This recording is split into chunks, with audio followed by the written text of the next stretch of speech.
Hii mbea umaruku. Nirudishie sawa, nirudishie. Tusiongee sana, nirudishie. Tutachagua ambayo ya kwako, utaangalia mzigo ambao wa kwako, mwingine niachie biashara.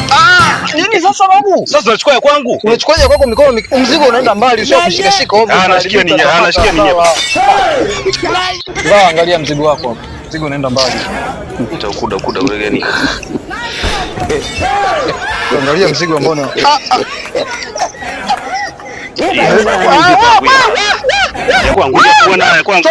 Tulia. Huo mzigo unaoonyesha, huo mzigo sio wa kwako. Mzigo mkubwa hivi kabisa, huo mzigo nimempiga Masai mmoja Arusha huko Meru huko. Unaonyesha mzigo wako wewe pale. Unaona, usishike. Mzigo wako ule. Kale ka desimali kale ndo ka mzigo wako wewe kale. Sasa blaza. Kweli huo mzigo umepiga sehemu nyingine. Lakini sasa kale katanisaidia nini? Mwenyewe ananivumilia. Nipe kwanza, nipe nikuchukulie. Nitakutoa basi. Wala hamna shida. Nipe nikuchukulie. Nipe nikuchukulie kwanza. Nitakutoa basi. Manake bwana hapa kabisa. Nipe huo mzigo. Nipe kwanza, toa fedha kabisa. Nipe fedha kabisa. Sasa hii. Sasa umesikia? Wewe unaonekana una tamaa. Unachagua mzigo mkubwa ambao sio wako. Mimi naona kabisa utanilipa hii biashara ina hela, unaacha kadesimali kako huko. Tulia blaza. Tuongee kisababu.